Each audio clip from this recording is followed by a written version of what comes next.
dans la beauté vive d'un matin d'hiver, la passion d'un skieur expérimenté pour les montagnes se transforme en un voyage qui transcende les frontières terrestres. Par un coup du sort, une musulmane profondément pieuse se retrouve dans l'au-delà après un tragique accident de ski. Ce qui s'ensuit est une rencontre avec le prophète Mahomet et Jésus qui remet profondément en question tout ce qu'elle croyait autrefois. Préparez-vous à une histoire de foi, de révélation et de questions ultimes sur la vie, la mort et ce qui se trouve au-delà. Je m'appelle Asa Mahmoud et jusqu'à récemment, je pensais avoir tout compris de ma vie. À 39 ans, j'ai eu la chance de vivre une vie épanouissante à Aspen, dans le Colorado. Mes journées étaient un mélange harmonieux de gestion de mon restaurant marocain chaleureux, d'éducation de ma famille et de fidélité à ma foi. Chaque journée commençait et se terminait par une prière, un rituel qui me reliait à Allah et me permettait de m'ancrer au milieu de l'agitation de la vie. Avec mon mari, Youssef, j'élevais 3 merveilleux enfants, chacun étant la lumière de nos vies. Le ski était mon sanctuaire. Les week-ends étaient pour moi l'occasion de m'élancer sur les pentes majestueuses des célèbres montagnes d'Aspen, trouvant du réconfort dans la descente difficile mais sereine. Pendant plus d'une décennie, j'avais perfectionné mes compétences, devenant confiante peut-être, avec le recul, un peu trop. Glisser sur la neige immaculée me rapprochait d'Allah, me rappelant sa grandeur dans chaque flocon de neige et chaque sommet que je conquérais. Ces moments ressemblaient à une élévation spirituelle, comme si les cieux étaient à portée de main. Le 23 février a commencé comme n'importe quel autre matin d'hiver. En me levant tôt pour la prière du Fajr, j'ai ressenti la tranquillité du silence précédant l'aube. Ensuite, j'ai préparé le petit déjeuner pour mon mari et notre plus jeune fils, Idriss, qui était le seul à vivre encore à la maison. Après un rapide baiser sur leur front, j'ai emballé mon équipement de ski et je suis parti, impatiente de passer une journée de solitude sur les pistes. Les prévisions météo annonçaient une journée parfaite, avec un ciel dégagé et des températures douces, le rêve de tout skieur. Tandis que j'ajustais mon hijab sous mon casque, une habitude perfectionnée au fil des années, j'ai pris un moment pour réfléchir. Ma foi et le ski étaient étroitement liés, les montagnes étaient l'endroit où je ressentais le plus vivement la présence d'Allah. Les sommets imposants et les champs de neige scintillants me rappelaient la fragilité et la beauté de la vie, et je murmurais souvent des prières de gratitude en parcourant leurs pentes. L'itinéraire que j'avais choisi ce matin-là était un itinéraire que je connaissais intimement, chaque virage, chaque creux gravé dans ma mémoire. Pourtant, quelque chose dans cette journée me semblait subtilement étrange. La lumière du soleil dansait étrangement sur la surface de la neige, et un silence inhabituel recouvrait l'air. Avec le recul, c'étaient des signes, de doux avertissements de la nature que je n'avais pas su reconnaître. En milieu de matinée, j'avais atteint une altitude de 600 mètres, la majesté de la montagne m'enveloppant. Avec une précision constante, j'avançais, m'esquivant dans la neige. Soudain, mon chemin traversa ce qui semblait être une étendue de terre ferme, une étendue que j'avais déjà traversée sans incident à de nombreuses reprises auparavant. Mais cette fois, elle me trahit. La neige céda sous mes skis et, à cet instant, mon monde s'effondra. En cet instant fugace, alors que je sentais mon corps commencer à céder et que la gravité prenait le dessus, le temps sembla s'étirer à l'infini, comme si chaque seconde contenait une éternité. Mon équipement de sécurité aurait dû être ma bouée de sauvetage, mais la coulée de neige impitoyable avait détruit mes fixations. Ce qui suivit se déroula en fragments disjoints, la rafale d'air assourdissante fouettant mes oreilles, le calme particulier qui m'enveloppa comme un vieil ami alors que je plongeais vers le bas, la douleur vive et brûlante lorsque mon corps heurta la roche déchiquetée, puis l'obscurité totale et dévorante. Plus tard, j'apprendrai les détails par d'autres. Un groupe de skieurs est tombé sur moi par hasard. Mon corps, meurtri et brisé, s'était reposé dans une petite clairière au milieu des arbres, m'épargnant une descente qui aurait pu être bien plus dévastatrice.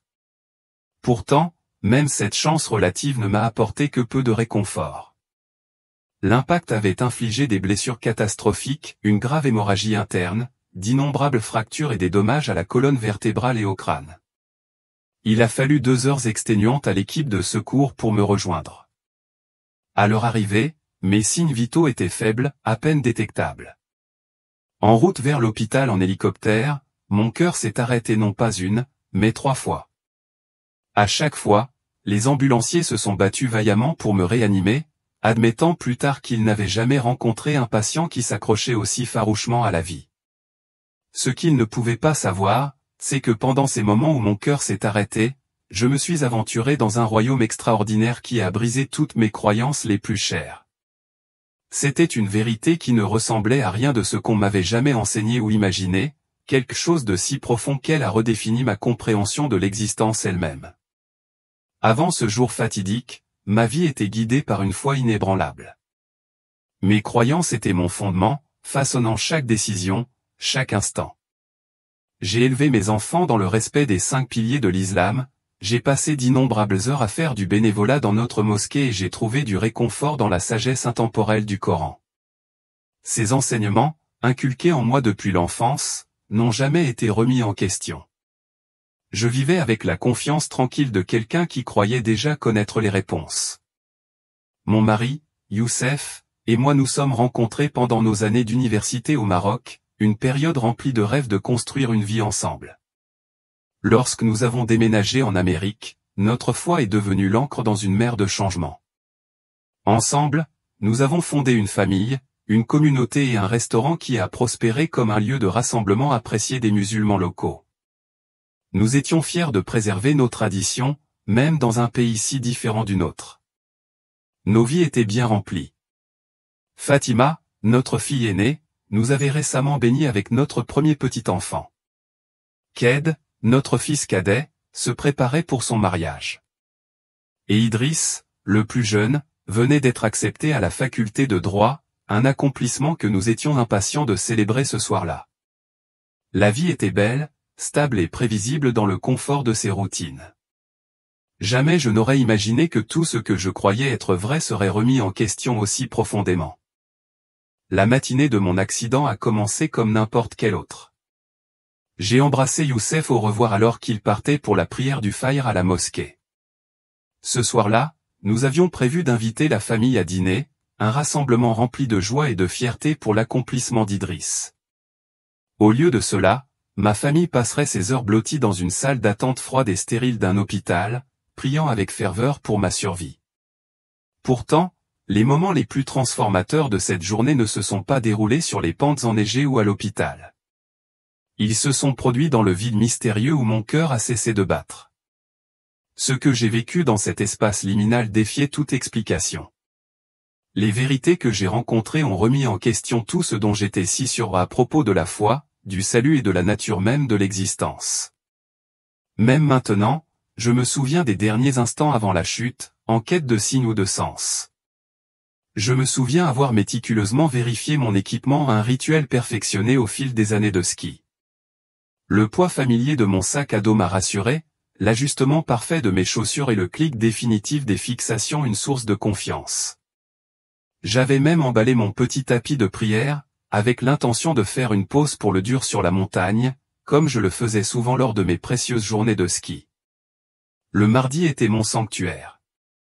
Le restaurant était fermé, ce qui me laissait libre de profiter de l'air pur de la montagne et de me reconnecter avec la nature et, pensais-je alors, avec Allah. C'était un moment que je considérais comme sacré, loin des exigences de la famille et du travail, une chance de réfléchir et de me ressourcer. Ce matin-là, Idriss et moi avions eu une conversation qui m'était restée en tête. Au petit déjeuner, il avait exprimé avec hésitation des doutes sur notre foi. Maman, avait-il demandé d'une voix douce mais insistante, comment pouvons-nous savoir que notre voie est la seule bonne? J'avais répondu avec la certitude qu'on m'avait enseignée, en répétant les réponses bien éculées, que l'islam était la révélation finale et parfaite, que Mahomet était le dernier prophète, que le Coran était la vérité immuable. J'avais écarté ces questions comme une incertitude de jeunesse, confiante dans la solidité de ma foi. Maintenant, je me demande si j'aurais dû l'écouter plus attentivement, si j'avais sous-estimé la valeur de ces doutes. Mais n'est-ce pas ainsi que nous sommes souvent? Nous nous accrochons à nos certitudes jusqu'à ce que la vie ou la mort nous force à affronter quelque chose de plus grand, quelque chose d'inimaginable.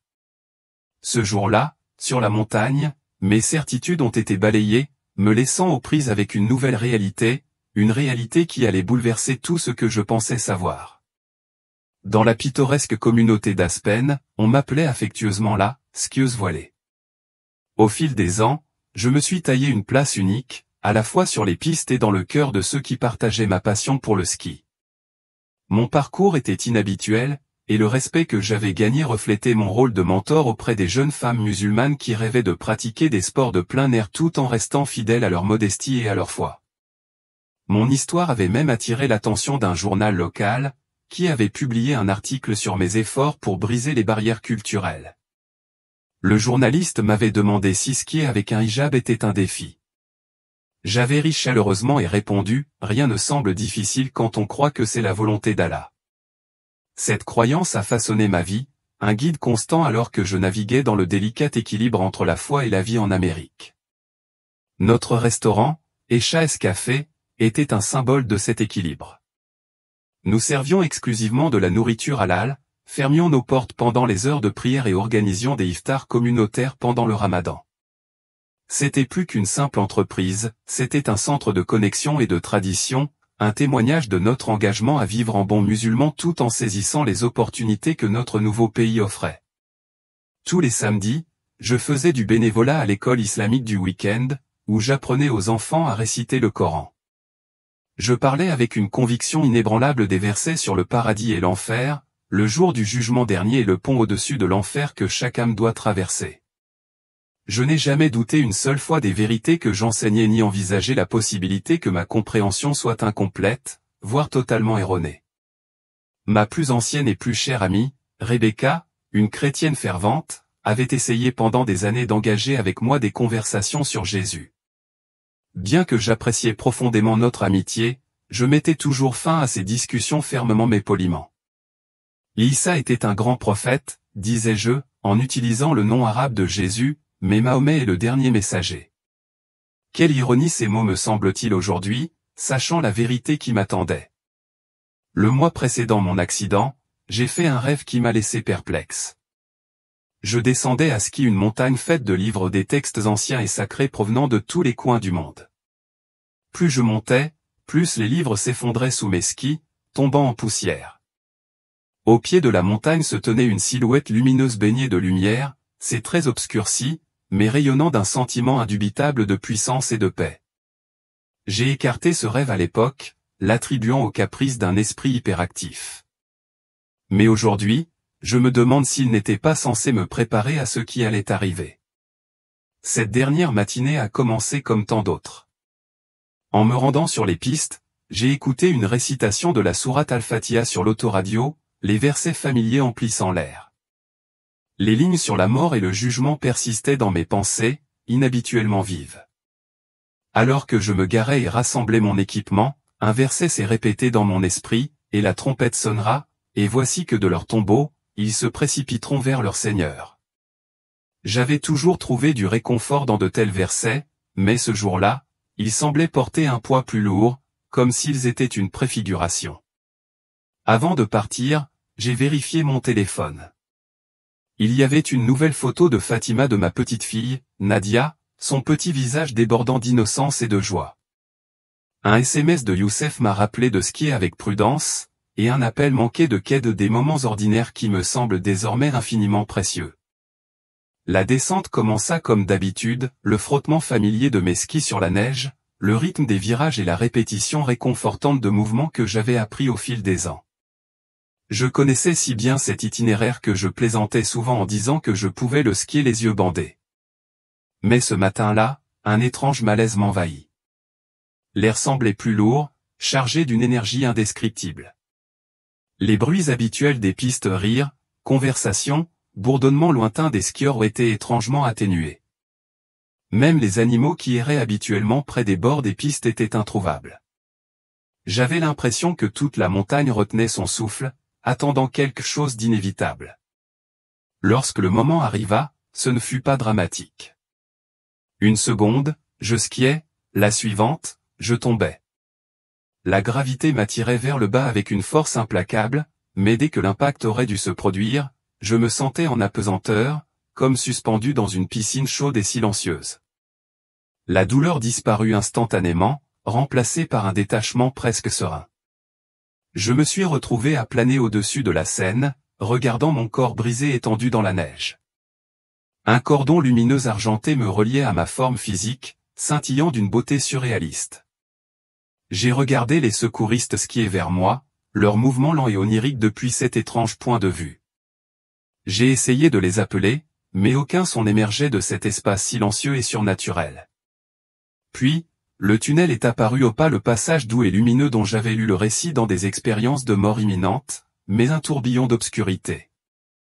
Il m'attirait avec une force irrésistible, et lorsque le cordon argenté me reliant à mon corps s'est brisé, j'ai été aspiré, dégringolant sans fin dans le vide. Dans cette obscurité, le temps a perdu tout son sens.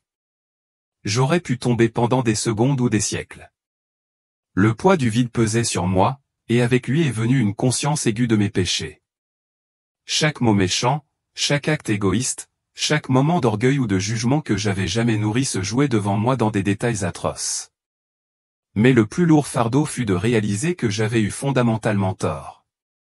Un verset du Coran résonna dans mon esprit, un verset qui m'avait autrefois réconforté: ceux qui croient, ceux qui suivent la foi juive, les chrétiens et les sabéens, tous ceux qui croient en Allah et au jour dernier et font de bonnes œuvres auront leur récompense auprès de leur Seigneur.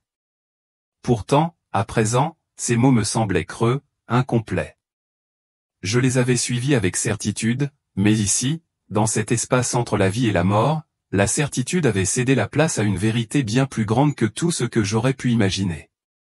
L'obscurité oppressante commença finalement à se dissiper, laissant place à une faible lueur rougeâtre qui semblait émaner de l'air même. Alors que mes yeux s'habituaient, je réalisais que je me tenais sur une plaine sans fin et désolée. Le sol sous mes pieds était noir et fissuré, ressemblant à de la lave en train de refroidir, et une chaleur intense irradiait vers le haut, brûlant la plante de mes pieds. L'air empestait le soufre et quelque chose de bien pire, l'odeur âcre et indubitable de la chair brûlée. Au loin, une silhouette apparut, à peine perceptible à travers les vagues chatoyantes de la chaleur. Mon cœur se remplit d'un sentiment fugace d'espoir. C'était sûrement le prophète Mahomet, que la paix soit sur lui, qui venait me conduire au paradis pour lequel j'avais tant lutté. Ma foi m'avait promis ce moment une récompense pour une vie consacrée au chemin d'Allah. À mesure que la silhouette s'approchait, ses traits devinrent plus clairs.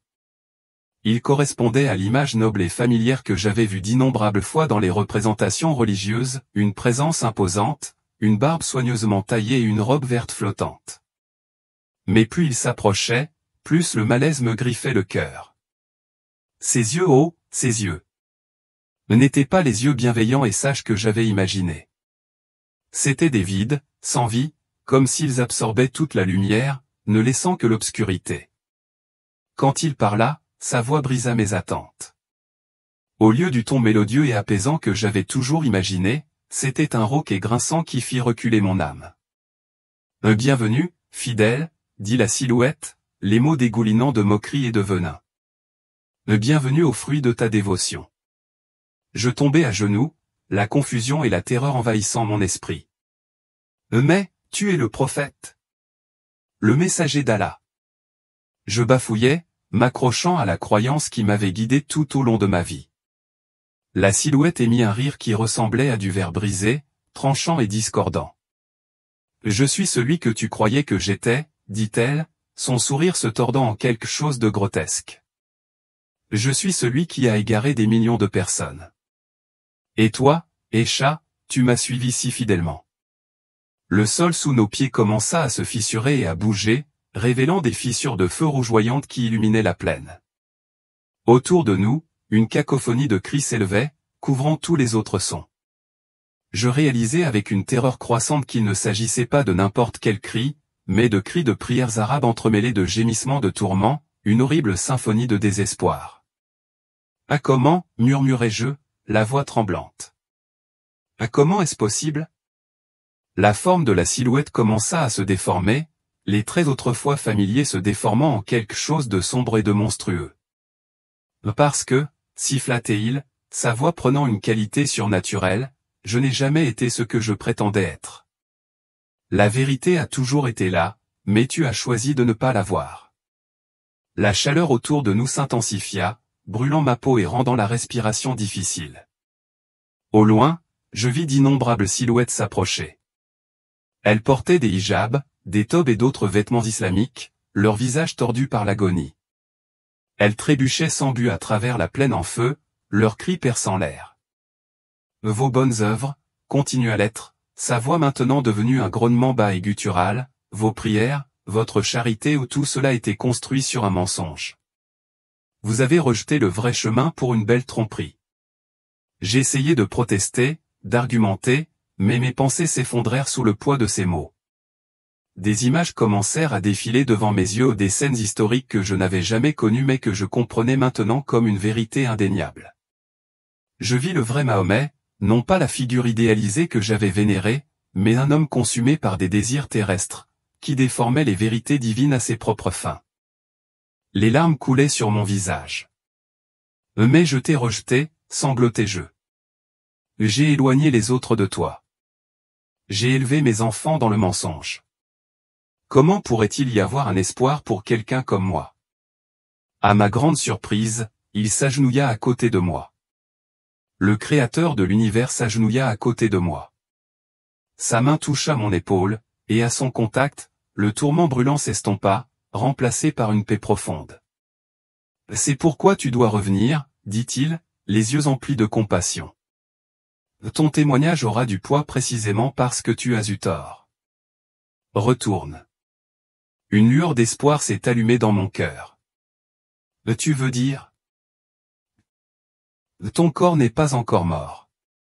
Ta famille prie pour toi, bien que leurs prières soient adressées à un Dieu qui ne peut pas les entendre. Tu peux revenir, Esha. Tu peux les avertir. Tu peux aider à briser les chaînes de la tromperie. Autour de nous, les cris des damnés s'intensifièrent, comme en signe de protestation. J'ai vu des visages que je connaissais, des membres de ma mosquée, des enseignants qui m'avaient guidé, des amis qui m'avaient encouragé dans ma foi. Leurs mains se tendaient vers moi, leurs yeux implorant un salut que je ne pouvais pas leur donner. Vont-ils m'écouter, demandai-je, pensant à mon mari, à mes enfants, à ma communauté. Ils en sont aussi certains que je l'étais. Certains écouteront, répondit-il. D'autres non. Mais tu dois leur dire quand même. Ses yeux ont soutenu les miens, et dans ce regard, j'ai senti le poids de l'éternité. Souviens-toi, dit-il, sa voix à la fois commandement et supplication. Souviens-toi que tu as vu l'enfer en premier, afin de pouvoir comprendre l'urgence. Chaque âme qui croit au mensonge finit ici. Chacune d'entre elles. Le poids de cette prise de conscience me frappa comme un coup physique, s'écrasant dans mon âme avec la force d'une vérité indéniable. À moins que ceux que j'aimais n'entendent et n'acceptent la vérité, ils étaient tous destinés à ce lieu de tourment. Ma belle-fille, Fatima, mon fils brillant, Ked, mon doux Idriss et mon bien-aimé Youssef tous, toute ma famille, mes êtres chers, étaient sur ce chemin, voués à un destin que je ne pouvais plus ignorer. Quand tu reviendras, continua Jésus, d'une voix à la fois douce et ferme, tu feras face à l'opposition. Beaucoup te diront fou. Certains te menaceront même. Ta propre famille peut te rejeter. Es-tu prêt à supporter cela au nom de la vérité? Sans hésitation, je répondis, le cœur brûlant de résolution. Oui, Seigneur. Les horreurs dont je venais d'être témoin avaient dissipé toute crainte restante des conséquences terrestres. Le poids de ce que je savais maintenant l'emportait sur tout le reste. S'il te plaît, renvoie-moi. Laisse-moi leur dire. Laisse-moi leur montrer la vérité. Il me sourit, et dans ce sourire se trouvait un amour si vaste, si incompréhensible, qu'il transcendait toute la douleur que j'avais endurée. Souviens-toi de ce moment, dit-il, d'une voix pleine de tendre commandement. Souviens-toi de ce que tu as vu. Souviens-toi que je suis. Puis, il toucha mon front, et en un instant, tout autour de moi fut englouti par une lumière blanche aveuglante. Le changement suivant dans mon expérience n'était rien de moins qu'étonnant. La chaleur étouffante de l'enfer qui m'entourait s'évapora, remplacée par une atmosphère entièrement différente.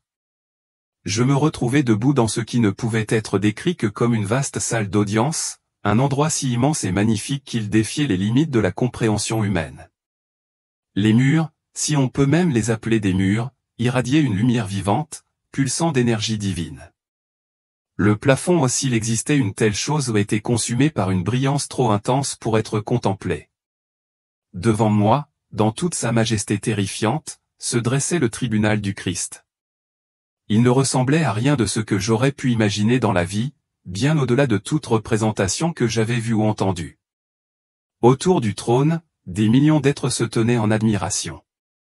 Ce n'étaient pas des anges ordinaires, mais des créatures qui ne ressemblaient à rien de ce que l'on décrit dans la tradition islamique. Ils avaient de multiples visages, des ailes couvertes d'yeux, et ils se déplaçaient selon des schémas qui semblaient défier les lois mêmes de la physique. Leur cri incessant, « Saint, Saint, Saint », résonna jusqu'au plus profond de mon être, me secouant jusqu'à mes fondations. Un immense livre était ouvert devant moi, ses pages se tournaient avec un objectif incompréhensible.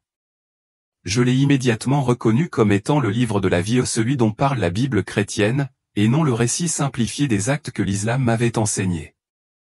Tandis que je regardais, les pages tournaient, révélant non seulement mes actions, mais aussi les profondeurs de mon cœur, mes pensées, mes motivations et les conséquences à long terme de chacun de mes choix. Chaque moment de ma vie était mis à nu, avec une clarté parfaite. Je me suis vu enseigner aux enfants à la mosquée, croyant vraiment les guider vers la vérité, mais sans savoir que je les éloignais du salut. Chaque jeune visage dans mes souvenirs semblait désormais porter le poids d'une âme en danger. Chacun pouvait finir dans le tourment infernal dont je venais d'être témoin. La responsabilité écrasante de cette vérité pesait sur moi comme une encre. Puis vint la partie la plus douloureuse, les moments où j'avais rencontré la vérité chrétienne et l'avais volontairement rejetée. Je me suis vue adolescente, tombant sur une Bible dans la bibliothèque de mon école. Je l'avais ramassée, puis reposée sans la lire, convaincu qu'elle était corrompue. Je me suis vu me détourner de mes amis chrétiens qui essayaient de partager leur foi, aveuglés par l'orgueil et l'arrogance, certaines que je possédais déjà la révélation finale. Ce qui m'a le plus frappé, ce sont les moments dont j'ignorais complètement l'existence, les batailles surnaturelles qui se déroulaient en coulisses. J'ai vu des anges et des démons s'affronter sur des situations que j'avais considérées comme de simples coïncidences. Les moments où je ressentais une inexplicable envie d'étudier le christianisme, c'étaient les incitations du Saint-Esprit, et je les avais ignorées. J'avais résisté à la vérité même que je voyais maintenant avec une clarté dévastatrice. Ma fille, a dit une voix, résonnant de partout et de nulle part à la fois, une voix qui transcendait l'espace et le temps. Tu as cru à une tromperie astucieuse. L'ennemi des âmes porte de nombreux masques, et l'islam est l'un de ses chefs d'œuvre. La voix était terrifiante par sa puissance, mais aussi pleine de miséricorde, et j'ai su immédiatement que c'était la voix de Dieu le Père lui-même. Tandis que j'écoutais, des images ont envahi mon esprit, des visions de la véritable histoire des origines de l'islam, des racines païennes de nombreuses pratiques islamiques et des motivations politiques derrière la création du Coran. J'ai vu Mahomet recevoir ces révélations, mais maintenant je comprenais la vérité. L'entité sombre qui lui est apparue dans la grotte n'était pas un ange. La peur et les pensées suicidaires qui l'assaillaient n'étaient pas des signes d'appel divin, mais sa réaction naturelle à la rencontre du mal pur. Non, gémis-je en me tenant la tête comme si je pouvais faire abstraction des images. Ce n'est pas possible. Allah est miséricordieux, compatissant. Allah. Le rire de l'être atteignit un nouveau degré de malveillance. Tu n'as jamais connu Allah, cracha-t-il. Tu as suivi un faux Dieu ou une divinité lunaire élevée au rang suprême. Le vrai Dieu, celui que tu as rejeté, n'a rien à voir avec ce que tu imaginais. La silhouette devant moi continuait à se transformer, sa forme devenant plus grotesque à chaque instant. Ses traits se fondaient en quelque chose d'ancien et de terrifiant, et je réalisais avec un sursaut d'horreur que j'étais face à face avec l'un des anges déchus ou un démon. Ce n'était pas un messager de Dieu mais un trompeur qui s'était fait passer pour tel. Vos enfants, siffla-t-il, sa voix désormais totalement inhumaine, vous les avez conduits sur le même chemin de mensonge. Eux aussi vous rejoindront ici à moins que... À moins que quoi, m'écriai-je, le désespoir perçant ma voix. À moins que la vérité ne leur parvienne, répondit-il, sont-on moqueur. Mais quant à vous, vous êtes à nous, pour toujours. Le sol sous mes pieds commença à se dissoudre et je plongeais dans les profondeurs brûlantes. Chaque niveau que je descendais était plus chaud, plus sombre et plus horrible que le précédent. J'ai vu des gens que j'avais autrefois admirés ou des imams, des érudits, des musulmans fervents qui avaient été des piliers de notre communauté ont enduré des tourments inimaginables. À un niveau, ceux qui avaient déformé les Écritures étaient obligés de consommer d'innombrables pages de leurs propres écrits, les papiers s'enflammant dans leur gorge. À un autre niveau, les dirigeants qui avaient égaré les autres étaient enchaînés, leurs disciples portant le visage gravé de trahison alors qu'ils les rejoignaient un par un. Les images étaient insupportables, chaque niveau révélant une nouvelle profondeur de souffrance et une compréhension plus profonde de la façon dont j'avais été trompé. Le poids de mes choix pesait sur moi et, à chaque instant, j'étais obligé d'affronter la réalité terrifiante, tout ce que j'avais cru, tout ce que j'avais enseigné, était construit sur un fondement de mensonges. La chaleur devenait plus intense à chaque niveau descendant. Mon essence spirituelle, dépouillée de ses limites physiques, a enduré chaque degré de brûlure. Il n'y avait pas d'échappatoire, ni par l'inconscience, ni par la mort. La douleur était omniprésente, implacable, un tourment qui éclipsait tout ce que j'aurais pu imaginer au cours de ma vie. Au milieu de cette agonie, des fragments de versets du Coran flottaient dans mon esprit. Leurs mots, autrefois un réconfort et un guide, portaient maintenant un poids effrayant. Des versets sur Jésus ou des passages que j'avais balayés d'un revers de la main, des contradictions que j'avais écartées et des incohérences que j'avais refusé d'affronter ou revenaient me hanter. Chaque vérité ignorée devenait une réalité nette et indéniable. Le visage de Rebecca est apparu dans mon esprit, sa voix patiente essayant une fois de plus de m'atteindre. Il prétendait être Dieu, avait-elle dit avec une conviction inébranlable, pas seulement un prophète, mais Dieu incarné. À l'époque, ces paroles avaient semblé blasphématoires, absurdes. Je l'avais rejeté avec indignation, certaines de mes convictions. Mais ici, dans ce royaume où la prétention était ôtée, la vérité était mise à nu et sa clarté m'écrasait. Comme j'avais eu tort. Le démon, qui s'était d'abord présenté comme Mahomet, restait à mes côtés. Sa forme devenait plus grotesque, sa vraie nature se dévoilant à chaque descente. Sa voix se glissait dans mes pensées, chargée d'une fierté malveillante. « Voulez-vous savoir combien d'âmes j'ai réclamé ?» demanda-t-il, ses mots tranchants comme des couteaux. « Combien de millions ont suivi mon faux prophète dans cet abîme ?» Des images envahissaient mon esprit d'innombrables âmes s'étalant sur des siècles. Les nombres clignotaient comme des accusations, des milliards de vies perdues à cause de la tromperie. Chaque chiffre avait un poids, une âme, une histoire, une vie vécue dans une dévotion sincère mais mal avisée. Parmi eux, je voyais ma famille et mes parents, mes grands-parents, des ancêtres que je n'avais jamais rencontrés tous ici, pris au piège du même mensonge. Des générations de croyances, toutes menant à ce tourment. Pourquoi? Je hurlai, la voix irritée par le désespoir. Pourquoi Dieu permettrait-il cela? La réponse du démon fut calme, presque douce, comme s'il savourait mon désespoir. Le libre arbitre, dit-il. Il t'a donné sa parole, sa vérité. Il est même venu lui-même, est mort lui-même, pour te montrer le chemin. Mais les humains sont si facilement trompés lorsque le mensonge est assez beau, lorsqu'il flatte leur orgueil et nourrit leur désir de contrôle. Nous avons atteint ce qui semblait être le fond, bien que le démon m'ait assuré qu'il y avait des niveaux encore plus profonds que je ne verrais pas. Ici, le sol scintillait comme du verre transparent, révélant une mer infinie de feu en dessous. À travers la surface, je pouvais voir des silhouettes se tortiller, leurs cris perçant le silence oppressant. « C'est ta destination finale, » dit le démon, sa forme grotesque faisant un geste vers l'enfer en dessous. « À moins que... » « À moins que quoi ?» m'étranglai-je, le désespoir me griffant. Même la plus faible lueur d'espoir me semblait être une bouée de sauvetage. « À moins que tu ne sois renvoyé, » dit-il avec une pointe de regret.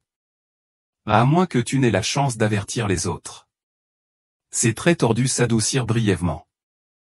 Le vrai Dieu est miséricordieux comme ça, bien plus miséricordieux que le faux Dieu que tu adorais. Soudain, une nouvelle lumière perça l'obscurité. Elle ne ressemblait pas à l'allure infernale du feu, elle était pure, blanche et guérisseuse. Le démon recula, se rétrécissant tandis que sa forme se fondait dans les ombres. Une silhouette émergea de la lumière. Je sus instantanément de qui il s'agissait. Elle ne ressemblait en rien aux peintures ou aux sculptures que j'avais vues dans cette vie, mais chaque fibre de mon être le reconnaissait. Mon âme connaissait son Créateur. Jésus-Christ se tenait devant moi. Sa présence était écrasante, rayonnant de puissance, d'amour et de sainteté. Je tombais à genoux, incapable de me tenir debout en présence d'une telle pureté. Ce n'était pas un simple prophète. Ce n'était pas un homme. C'était Dieu incarné, exactement comme les chrétiens l'avaient prétendu. « Mon enfant, dit-il, sa voix étant un baume qui apaisait même les blessures les plus profondes. L'amour, la miséricorde et la vérité résonnaient dans chaque syllabe. C'était une voix que j'avais recherchée toute ma vie mais que je n'avais jamais vraiment entendue. Tu as vu la vérité. Qu'en feras-tu? La honte m'envahit. Je ne pouvais pas soutenir son regard. La sainteté pure de sa présence illuminait chaque recoin sombre de mon âme, révélant toute une vie de fausses croyances, mon arrogance, mon rôle dans l'égarement des autres. « Seigneur », murmurai-je, utilisant le mot anglais au lieu du mot arabe Allah pour la première fois de ma vie. Le poids de ce changement était immense. J'avais tort. Tellement tort. Oui, dit-il, avec une fermeté douce qui ne contenait aucune malice, seulement la vérité. Mais il n'est pas trop tard pour toi, Esha. Pas encore. Mais pourquoi, demandai-je, ma voix tremblant sous le poids de la question. Pourquoi as-tu permis à une tromperie aussi puissante de se propager? Le libre arbitre, fut la réponse, faisant écho à ce que le démon avait dit mais avec une profonde tristesse, une douleur qui reflétait le poids de l'éternité. Les humains doivent être libres de choisir ou de rejeter la vérité. La tromperie prospère parce qu'elle offre ce que le cœur humain désire naturellement, un moyen de gagner le salut par les œuvres, un sentiment de contrôle, un chemin qui fait appel à l'orgueil plutôt que d'exiger une soumission totale. Devant moi est apparue la vie de Jésus, non pas l'Isa de l'islam, mais le vrai Christ. J'ai vu sa naissance, sa vie, ses enseignements et, plus profondément, j'ai été témoin de sa mort et de sa résurrection. La clarté de cette vérité ne laissait aucune place au doute. Ce n'était pas un simple prophète qui avait échappé à la crucifixion par la ruse divine, comme on me l'avait enseigné. C'était Dieu lui-même, prenant la chair humaine, souffrant et mourant pour les péchés du monde. Les scènes se sont poursuivies, dévoilant l'histoire de l'Église chrétienne primitive, les véritables récits de la propagation de l'Évangile et la montée progressive de l'islam. J'ai vu comment cette nouvelle religion empruntait des éléments au christianisme, au judaïsme et au paganisme arabe, mélangeant la vérité et le mensonge d'une manière qui rendait la tromperie presque impossible à détecter, à moins de savoir quoi chercher.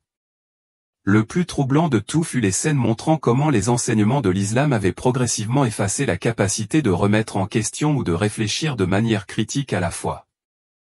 J'ai vu comment le simple fait de suggérer que le Coran n'était peut-être pas parfait pouvait conduire à la violence. La peur et la pression sociale maintenaient des millions de personnes prisonnières d'un système où la pensée critique était interdite. Regarde attentivement, m'a ordonné la voix, et j'ai vu mon propre arbre généalogique se dérouler devant moi. Des centaines de mes ancêtres, tous musulmans sincères, tous trompés, souffraient maintenant dans le même endroit infernal que celui dont j'avais été témoin plus tôt. Leur foi, leur dévotion, les avait conduits à ce sort, et le poids de cette révélation m'a écrasé. Les scènes qui se déroulaient devant moi continuaient à me transpercer le cœur de leur poids.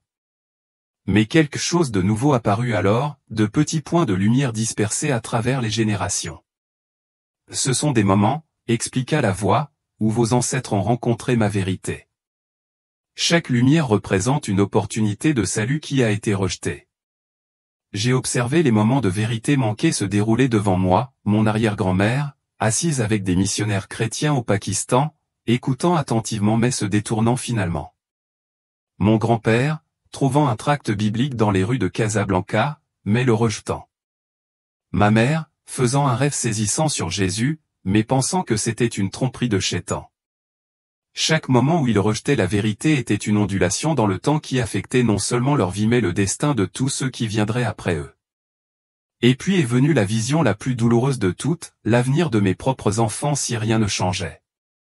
J'ai vu Fatima, ma fille bien-aimée, élever ma petite fille dans la même tromperie. J'ai vu Ki devenir de plus en plus radical, son cœur s'endurcir de colère, et Idriss, plein de questions, finalement réduit au silence par la pression de la communauté et la peur. La vision s'est étendue plus loin à travers leurs enfants, à travers les enfants de leurs enfants, génération après génération, perpétuant les mensonges que j'avais involontairement contribué à perpétuer. Mais ceci, a dit la voix, et la scène a radicalement changé. Me voilà ce qui pourrait être. J'ai vu un avenir alternatif se dérouler, un avenir dans lequel je reviendrai et partagerai la vérité que j'avais apprise. Bien que ma famille m'ait initialement rejeté, des graines de vérité ont été plantées. J'ai vu Idriss commencer à remettre en question la foi qu'il avait toujours connue, se lançant finalement dans une sérieuse recherche de réponses. J'ai vu Fatima, observant ma transformation, trouver lentement le courage d'examiner ses croyances avec un cœur ouvert. J'ai vu la rage de Ki face à ma conversion céder finalement la place à la curiosité, et à sa volonté finale d'entendre la vérité.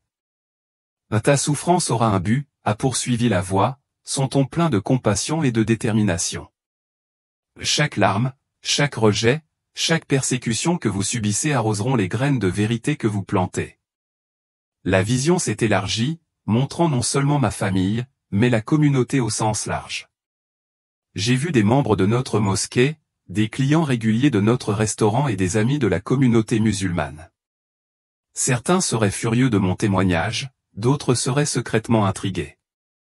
Les vies commenceraient à changer lentement au début, mais à mesure que davantage de personnes trouveraient le courage de poser des questions, la vérité commencerait à se répandre. Mais comprenez, m'a averti la voix, son ton devenant sombre, l'ennemi se battra contre vous. Vous avez vu sa tromperie, et il ne vous laissera pas la révéler facilement. D'autres visions ont rempli l'espace autour de moi, menaces de mort. Anciens amis devenus ennemis. Mon restaurant vandalisé. Ma famille se retournant contre moi, m'isolant. Je me suis vu dans des moments de profonde solitude et de douleur, criant, apparemment vaincu. Mais ensuite, j'ai vu l'impact caché, les conversations silencieuses derrière des portes closes, les gens qui regardaient de loin, voyant ma foi mise à l'épreuve et tenant bon. Les discussions souterraines sur mon témoignage se répandant dans la communauté comme des graines dans l'obscurité. Le choix t'appartient, dit la voix. Je ne te forcerai pas. Tu peux rester ici maintenant, entrer dans ton repos tôt, ou tu peux revenir et affronter ces épreuves pour le bien de ceux que tu aimes. Sans hésitation, mon cœur déjà résolu, je répondis, renvoyez-moi, quel qu'en soit le prix. La scène changea à nouveau et je me retrouvai dans ce qui semblait être une vaste bibliothèque sans fin. Les murs s'étendaient à l'infini vers le haut, remplis de livres de toute taille, couleur et texture. Ce sont les questions auxquelles vous aurez besoin de réponses, expliqua la voix. Étudiez-les attentivement. Soudain, des informations affluèrent dans mon esprit, des réponses à tous les arguments apologétiques islamiques que j'avais déjà utilisés, des faits historiques que je n'avais jamais connus, des preuves archéologiques qui contredisaient de nombreuses affirmations du Coran et des preuves linguistiques montrant les origines humaines du Coran. Plus important encore, j'ai reçu une compréhension de la théologie chrétienne qui dépassait de loin les objections superficielles que j'avais autrefois utilisées à son encontre. J'ai appris pourquoi la Trinité n'était pas du polythéisme, comme je l'avais toujours pensé, pourquoi l'incarnation était essentielle au salut et pourquoi l'expiation par le sang était le seul moyen de satisfaire à la fois la justice et la miséricorde de Dieu. Tout ce qui avait autrefois semblé une folie à mon esprit musulman avait maintenant un sens parfait et magnifique. Tu ne te souviendras pas de tout consciemment, continua la voix, mais ce sera là quand tu en auras besoin. L'esprit te le rappellera. Puis, un autre changement se produisit. Je me retrouvai à nouveau devant Jésus, mais cette fois, il n'était pas le doux prophète que j'avais connu dans mes visions précédentes. C'était le vrai Christ, le lion de Juda, le roi des rois. Sa présence ne ressemblait à rien de ce que j'avais pu imaginer, rayonnant de puissance, mais pleine d'une infinie tendresse. Ma fille, dit-il, sa voix portant à la fois autorité et amour sans limite, tu souffriras à cause de mon nom. Mais souviens-toi, j'ai souffert le premier, et je serai avec toi dans tout ce qui viendra. Il tendit la main et toucha mon front une fois de plus. Cette fois, c'était comme si la connaissance de lui était gravée au plus profond de mon âme, pas seulement des faits théologiques, mais une connaissance intime et personnelle de son caractère, de son amour et de son sacrifice. Je savais avec une certitude inébranlable que c'était la vérité que j'avais recherchée toute ma vie, même si j'avais regardé dans la mauvaise direction pendant si longtemps. « Ton heure de revenir est arrivée, dit-il doucement, mais regarde d'abord une dernière chose. » Devant moi apparaissait un écran partagé aux deux versions de ma mort. D'un côté, je me voyais mourir sans cette expérience, toujours accroché à l'islam, toujours croyant aux mensonges par lesquels j'avais vécu. Je me voyais tomber dans les horreurs éternelles dont j'avais été témoin en enfer. De l'autre côté, je me voyais mourir après une vie de partage de la vérité chrétienne, entouré de membres de ma famille qui avaient trouvé le salut grâce à mon témoignage. La différence entre ces deux avenirs, dit Jésus, sa voix lourde d'un poids éternel, c'est ce que tu fais de ce que tu as vu aujourd'hui. Choisis sagement. La vision commença à s'estomper et je me sentis ramené vers la vie. Avant que tout disparaisse, j'ai entendu un dernier message. Souviens-toi, tu n'as pas vu ces choses pour toi seul, mais pour ceux qui sont encore prisonniers des ténèbres. Ta vie ne t'appartient plus. En me sentant ramené dans mon corps, j'ai compris avec une clarté parfaite pourquoi tout cela m'était arrivé. Chaque détail de ma vie, être musulmane, vivre en Amérique, posséder un restaurant qui me reliait à tant de personnes de ma communauté, même mon accident de ski faisait partie d'un plan divin. Dieu m'avait positionné pour atteindre des gens qui n'écouteraient peut-être jamais un chrétien né. La dernière chose que j'ai entendue avant de reprendre conscience était un chœur d'anges chantant, leur voix s'élevant en harmonie, leur chant une célébration jubilatoire qui résonnerait dans mon cœur pour toujours. C'était un chant sur la joie au paradis pour chaque pécheur qui se repent, chaque brebis perdue qui retourne au vrai berger. La transition vers mon corps a été atroce. Après avoir expérimenté la liberté de la forme spirituelle, le confinement de la chair m'a donné l'impression d'être coincé dans une combinaison de béton humide. Chaque terminaison nerveuse hurlait de protestation tandis que je reprenais conscience, chaque mouvement me rappelant ma fragilité, mes limites. La première chose dont je pris conscience fut le bip continu des machines de l'hôpital. Puis vint la douleur des vagues de douleur, qui s'abattaient sur moi à cause des multiples os brisés et des blessures internes. Mais même la pire douleur physique était pâle en comparaison de ce dont j'avais été témoin en enfer. Cela me semblait presque insignifiant maintenant. J'entendais des voix autour de moi, des médecins et des infirmières qui discutaient de mon état, et les murmures de ma famille qui priaient en arabe. Chaque prière me faisait l'effet d'un petit coup de couteau dans le cœur, sachant que le Dieu qu'ils invoquaient n'existait pas. J'avais envie de crier, de leur dire d'arrêter, mais mon corps refusait d'obéir. Je pouvais à peine ouvrir les yeux, juste assez pour apercevoir Youssef assis à côté de mon lit, ses doigts se déplaçant sur le chapelet tandis qu'il récitait des versets du Coran.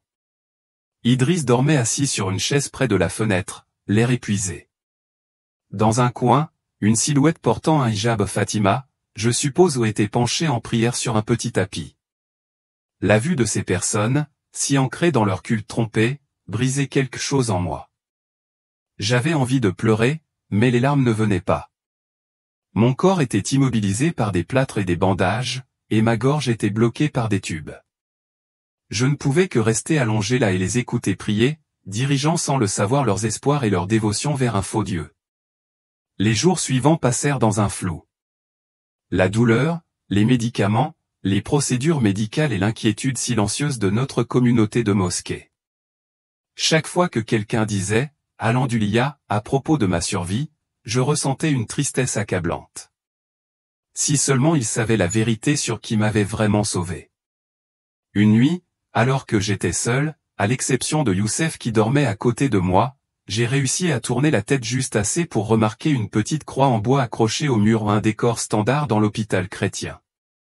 Avant mon expérience, j'aurais été agacé par sa présence. Maintenant, c'était la seule chose dans la pièce qui m'apportait du réconfort, un rappel silencieux de la vérité que j'avais embrassée. Au fur et à mesure que je devenais plus forte, les médecins ont qualifié ma survie de miraculeuse. Ils ne savaient pas à quel point ils avaient raison, mais pas dans le sens où ils l'entendaient. Mes blessures auraient dû être fatales, mais l'intervention divine m'avait ramené à la vie non pas pour le simple bien de la vie physique, mais pour quelque chose de bien plus grand. Au bout d'une semaine, le tube respiratoire a été retiré, mais j'ai attendu avant de parler de mon expérience. Je savais que si je parlais trop tôt, alors que j'étais encore sous traitement, cela serait considéré comme une hallucination. Au lieu de cela, j'ai observé et écouté. J'ai vu à quel point ma famille était profondément ancrée dans les croyances islamiques, à quel point chaque aspect de leur vie tournait autour de ces pratiques. Le personnel du restaurant est venu me rendre visite, apportant des exemplaires du Coran pour que je les lise pendant ma convalescence. L'imam local est passé me rappeler que mon accident était une épreuve d'Allah et que ma survie était un signe de sa faveur. Chaque visite, chaque geste bien intentionné, me rappelait l'ampleur de ce à quoi je me battais. Ce n'étaient pas des gens mauvais. C'étaient des chercheurs sincères qui avaient été trompés, tout comme moi. Ils ne savaient pas qu'ils renforçaient les chaînes qui les liaient à un destin éternel de séparation d'avec Dieu. Pendant ces longues heures de silence dans mon lit d'hôpital, j'ai commencé à voir des choses que je n'avais jamais remarquées auparavant. J'ai commencé à comprendre à quel point la peur était profondément ancrée dans la pratique islamique, peur de l'enfer, peur du jugement de la communauté et peur de remettre en question la foi. J'ai vu comment les prières et les rituels répétitifs renforçaient cette programmation, laissant peu de place à la pensée indépendante. Les réactions les plus révélatrices ont été celles d'une jeune infirmière chrétienne nommée Sarah qui m'a parlé de sa foi. Ma famille changeait rapidement de sujet ou trouvait des moyens de l'ignorer. Une fois, lorsqu'elle a proposé de prier pour moi, j'ai poliment refusé, récitant des versets du Coran comme pour contrer toute contamination spirituelle. Mais Sarah semblait sentir que quelque chose avait changé en moi. Peut-être était-ce la façon dont je regardais la croix, ou le fait que je ne participais plus aux prières que ma famille récitait. Un soir, alors que nous étions seuls, elle m'a doucement serré la main et a murmuré, « Il est réel, n'est-ce pas ?» Je ne pouvais qu'acquiescer, les larmes coulant sur mon visage. La récupération physique a été difficile, mais la préparation à la bataille spirituelle à venir semblait encore plus difficile. Je savais qu'une fois que j'aurais parlé de mon expérience, tout allait changer, ma vie, mes relations, ma réputation dans la communauté, tout serait brisé. 2 semaines après mon hospitalisation, Idriss est venu me rendre visite seul. De tous mes enfants, c'était lui qui avait le plus ouvertement remis en question l'islam. Il s'est assis à côté de mon lit et, après un long silence, il m'a demandé, « Maman, est-ce qu'il t'est arrivé quelque chose ? Tu sembles différente. » J'aurais voulu tout lui dire sur le champ, mais j'ai entendu la voix de Jésus dans ma tête, « Pas encore. » Au lieu de cela, je lui ai demandé, « Que penses-tu qu'il se passe quand on meurt, Idriss ?» Il avait l'air troublé. « Je ne sais plus, maman. Je suis censé croire ce qu'on nous a enseigné, » a-t-il dit, sans dire un mot. Mais parfois je me demande si nous n'avons pas tort. Je lui ai serré la main, le cœur brisé par la certitude qu'il avait raison. « Continue à te poser des questions, lui ai-je dit, continue à chercher la vérité, peu importe où elle nous mène. » Son regard de surprise et de soulagement m'a tout dit. Idriss, de tous mes enfants, serait le premier à être prêt à entendre la vérité. Les graines avaient été plantées. Et je savais que, quel qu'en soit le prix, je devais continuer le voyage. Alors que mes forces revenaient lentement, je commençais à voir avec clarté comment Dieu orchestrait tout autour de moi. Mon accident m'avait involontairement propulsé au centre des conversations au sein de la communauté musulmane. Les gens qualifiaient déjà ma survie de miracle, bien qu'ils l'attribuaient à la mauvaise source. Cela, cependant, a préparé le terrain pour le moment où je partagerais finalement mon témoignage.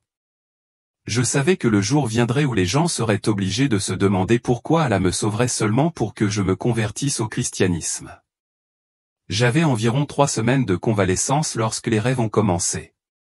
Chaque nuit, je revivais divers aspects de l'expérience que j'avais vécue lors de ma brève rencontre avec la mort.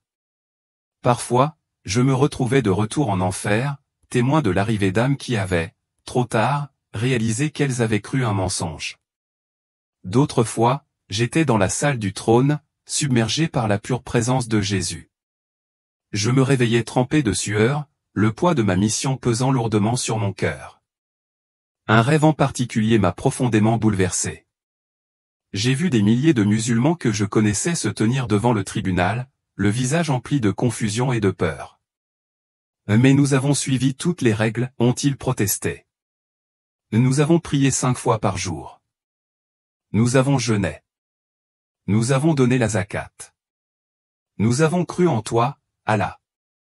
Et puis, j'ai entendu la voix de Jésus parler avec une autorité solennelle, « Je ne vous ai jamais connu. Vous adorez un faux Dieu que vous avez créé vous-même. » Le plus dur dans tout cela a été de voir ma famille continuer ses pratiques islamiques dévotes autour de moi. Fatima venait me rendre visite, tenant ma précieuse petite fille Nadia dans ses bras, et il priait pour moi en arabe. Chaque fois, j'étais frappé par des visions de l'avenir de Nadia, grandir dans la même tromperie, pour ensuite la transmettre à ses propres enfants à moins que quelqu'un ne parvienne à briser le cycle. Les médecins ont été stupéfaits par mes progrès rapides, les qualifiant de remarquables. Bien que la thérapie physique ait été atroce, j'ai persévéré avec une détermination inébranlable. Je savais que je devais être forte pour les défis qui m'attendaient. Chaque pas, chaque petite victoire dans ma quête de mobilité, faisait partie d'une préparation plus vaste à la bataille spirituelle qui m'attendait. Pendant ma dernière semaine à l'hôpital, j'ai reçu une visite inattendue, Rebecca, mon amie chrétienne qui avait souhaité partager sa foi avec moi depuis des années. Elle était à l'étranger lorsque l'accident s'est produit, mais dès son retour, elle est venue me voir. Dès qu'elle est entrée dans ma chambre, elle a su que quelque chose avait changé. « Tu l'as vu, n'est-ce pas ?» a-t-elle demandé doucement lorsque nous avons trouvé un moment seul. J'ai hoché la tête, les larmes aux yeux alors que je luttais pour retrouver ma voix. Elle m'a tenu la main et a prié avec moi la première vraie prière chrétienne que j'ai jamais connue. La paix qui remplissait la pièce était palpable, comme si la présence même de Dieu nous enveloppait. La veille de ma sortie, j'ai eu une dernière vision. Je me suis vu debout devant une vaste foule de musulmans, partageant mon témoignage avec eux. Certains étaient en colère, d'autres pleuraient et quelques-uns semblaient plongés dans leurs pensées. Derrière chacun d'eux, je pouvais voir leur destin éternel en jeu. Les paroles de Jésus résonnaient à mes oreilles, « Toute âme qui croit au mensonge vient ici. » Chacune d'entre elles. Cette nuit-là, j'ai écrit ma première entrée de journal, déversant tout ce que j'avais vécu alors que les souvenirs étaient encore vivaces dans mon esprit. Je savais que ce récit serait essentiel, non seulement comme source de force pour moi dans les moments difficiles, mais aussi comme témoignage pour d'autres qui pourraient en avoir besoin à l'avenir. Alors que j'écrivais, j'ai entendu du grabuge dans le couloir, un code bleu, un autre patient luttant pour sa vie. Le bruit de pas précipités et de voix pressantes a réveillé des souvenirs vivaces de ma propre expérience de mort imminente. Je me suis retrouvé à prier pour cette personne inconnue, espérant qu'elle aurait la même chance que moi de connaître la vérité. Le lendemain matin, alors que ma famille se préparait à me ramener à la maison, j'ai regardé une dernière fois autour de ma chambre d'hôpital. La petite croix accrochée au mur ne semblait plus être une simple décoration, elle était devenue un puissant symbole de tout ce qui avait changé. Je quittais cette chambre en étant une personne complètement différente de celle qui était entrée, brisée et mourante. Je savais que le véritable test allait commencer une fois que j'aurais quitté l'hôpital, mais je savais aussi que je n'y serais pas seul. Le même Jésus qui m'avait ramené à la vie serait à mes côtés tout au long de la suite. Le retour à la maison m'a semblé surréaliste. Tout semblait inchangé, la calligraphie islamique sur nos murs, les tapis de prière soigneusement roulés dans un coin et le Coran sur son support spécial. Mais maintenant, je voyais tout cela avec des yeux nouveaux, comprenant chaque élément comme un morceau de la tromperie sous laquelle je vivais depuis si longtemps. Ce premier soir à la maison, lorsque l'appel à la prière a retenti sur mon téléphone, je ne me suis pas levé pour prier comme je l'avais toujours fait. Tout le monde pensait que j'étais trop épuisé ou que je souffrais de mes blessures. Ils n'avaient aucune idée qu'à ce moment-là, je priais silencieusement Jésus, cherchant la sagesse pour savoir quand et comment partager la vérité avec eux. Les jours suivants ont repris un rythme familier. Ma famille a continué ses routines islamiques pendant que je trouvais des excuses pour gagner plus de temps pour me rétablir. J'ai passé des heures à lire la Bible sur mon téléphone, la cachant soigneusement derrière des sites web de guérison médicale. Chaque verset semblait prendre vie d'une manière que je n'avais jamais imaginée, en particulier ceux qui parlaient du prix à payer pour suivre le Christ. 2 semaines après mon retour à la maison, j'ai su que le moment était venu où je ne pouvais plus attendre. J'ai choisi une soirée tranquille pendant laquelle Idriss était à l'étage en train d'étudier et Youssef était absorbé par les nouvelles. « Il faut qu'on parle, dis-je, mon cœur battant si fort que je crus qu'il allait briser mes côtes à peine guéries. »« De quoi, Habibi ?» demanda Youssef, utilisant son terme familier et attachant.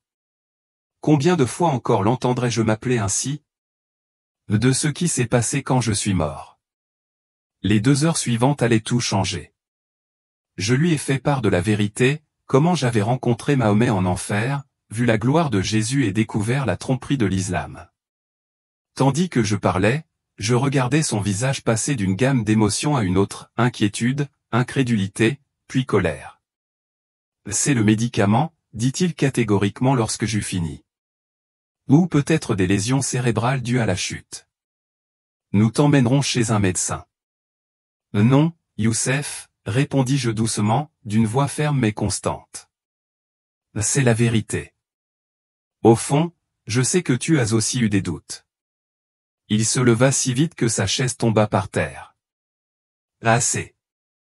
Je ne tolérerai pas ce blasphème dans ma maison. » Ces cris furieux ont fait descendre mes fils en courant, le visage empli de confusion et d'inquiétude. « Que se passe-t-il ?» demanda Idriss, la voix tendue par l'inquiétude. « Ta mère a perdu la tête » s'exclama Youssef. « Là elle prétend avoir rencontré Issa et que l'islam est faux. » L'expression du visage d'Idriss est quelque chose que je n'oublierai jamais, un mélange de choc, de peur et d'autre chose, peut-être une lueur de soulagement. Il n'a pas dit un mot, mais s'est simplement tenu là, regardant son père continuer à s'emporter à propos de m'obtenir une aide psychiatrique. La nouvelle s'est répandue comme une traînée de poudre dans la communauté. Le lendemain matin, nos téléphones ont été inondés de messages de membres de la famille et d'amis inquiets. L'imam lui-même est venu chez nous, passant des heures à essayer de me convaincre que j'avais été trompé par Satan. J'ai écouté patiemment tous leurs arguments, comprenant que j'aurais avancé les mêmes arguments il y a quelques mois à peine. Mais maintenant, c'était clair pour moi où il y avait une logique circulaire dans leurs mots, des réactions défensives et une peur sous-jacente dans chaque réponse. Lorsque l'imam a cité des versets du Coran sur l'apostasie, j'ai entendu la menace cachée sous son ton inquiet. Fatima est arrivée avec la petite Nadia, les larmes coulant sur son visage. « Comment as-tu pu nous faire ça, maman ? Que diront les gens ? Et Nadia ? Tu veux qu'elle grandisse avec une grand-mère mécréante ? Je fais ça pour toi, ai-je tenté d'expliquer, la voix tremblante d'émotion. Pour vous tous. Si vous aviez vu ce que j'ai vu. » Mais il ne voulait pas entendre ce que j'avais vu. Chaque fois que j'essayais de partager mon expérience, il récitait le Coran à voix haute ou trouvait une excuse pour quitter la pièce. Le seul qui croisait parfois mon regard était Idriss, ses yeux remplis de questions silencieuses, mais jamais quand quelqu'un d'autre regardait. Le restaurant est devenu un champ de bataille. La moitié de nos clients habituels ont immédiatement arrêté de venir. Un soir, quelqu'un a cassé nos fenêtres et a tagué « Murtad apostate » sur les murs. Nos employés musulmans ont démissionné un par un, malgré mes assurances que rien ne changerait dans notre façon de travailler. Pourtant, au milieu de l'effondrement de mon ancienne vie, j'ai trouvé une paix qui ne ressemblait à rien de ce que j'avais connu auparavant. Rebecca m'a présenté à sa communauté religieuse, où j'ai ressenti un sentiment d'acceptation et de compréhension que je n'avais pas ressenti depuis des années. Sarah, l'infirmière de l'hôpital, est devenue une amie proche et un mentor, me guidant dans ma nouvelle foi. Tard dans la nuit, environ un mois après ma confession, Idriss est venu au restaurant où j'avais pris l'habitude de séjourner après que Youssef m'ait demandé de quitter notre maison. Il avait des questions. Tellement de questions. Nous avons parlé pendant des heures, je lui ai raconté tout ce que j'avais vu et appris, et lui a finalement exprimé des doutes qu'il avait enfouis depuis des années.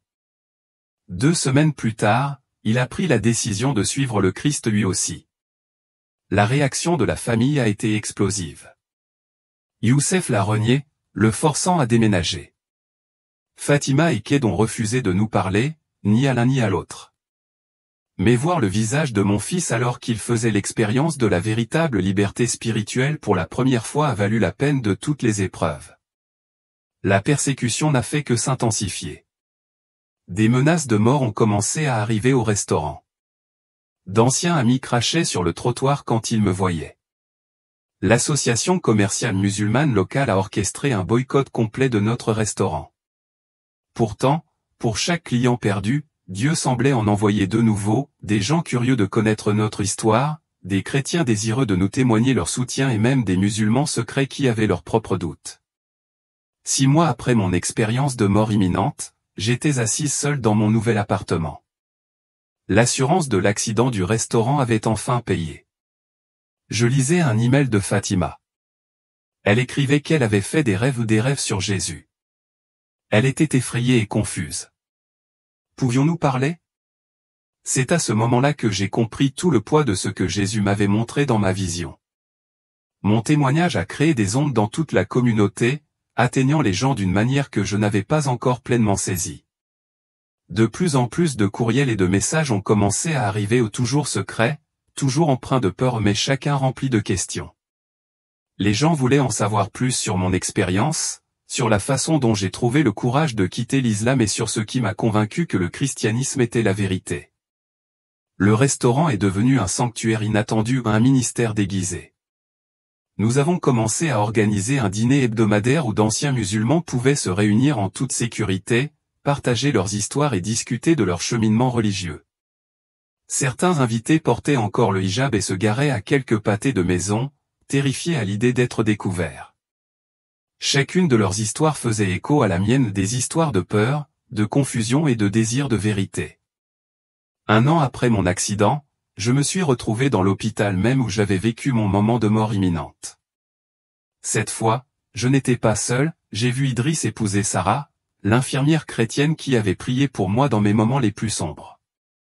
Youssef et mes autres enfants ont refusé d'y assister, incapables de se réconcilier avec les changements survenus dans nos vies, mais la chapelle était remplie de notre nouvelle famille en Christ, des gens qui ont marché à nos côtés, offrant amour, grâce et compréhension. Aujourd'hui, 2 ans plus tard, je gère un groupe de soutien secret en ligne pour les musulmans qui remettent en question leur foi. Idriss et Sarah m'aident à le gérer, ainsi que plusieurs autres personnes qui sont venues à Christ par le biais de notre ministère. Le groupe continue de grandir et des centaines de personnes ont appris la vérité de l'Évangile. Fatima me rend visite discrètement maintenant, amenant souvent Nadia quand elle le peut. Elle ne s'est pas encore convertie, mais je vois dans ses yeux le même regard interrogateur que j'ai vu autrefois chez Idriss. Ked refuse toujours de me parler, mais sa femme m'a récemment contacté, disant qu'il lisait la Bible en secret. Les petites lueurs d'espoir me donnent le courage de continuer. Les menaces n'ont pas cessé. La semaine dernière, quelqu'un a violé ma voiture, laissant des versets coraniques sur l'apostasie gravés sur le côté. Mais chaque acte de persécution ne fait que réaffirmer la vérité que j'ai apprise pendant mon expérience de mort, l'ennemi se bat plus durement contre la vérité.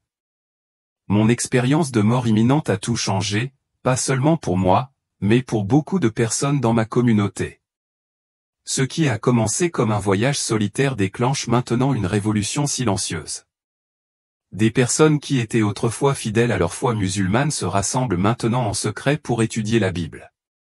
Certains ont tout perdu pour suivre le Christ, tout comme moi. Mais, comme moi, ils ont trouvé quelque chose de bien plus précieux que tout ce qu'ils ont sacrifié.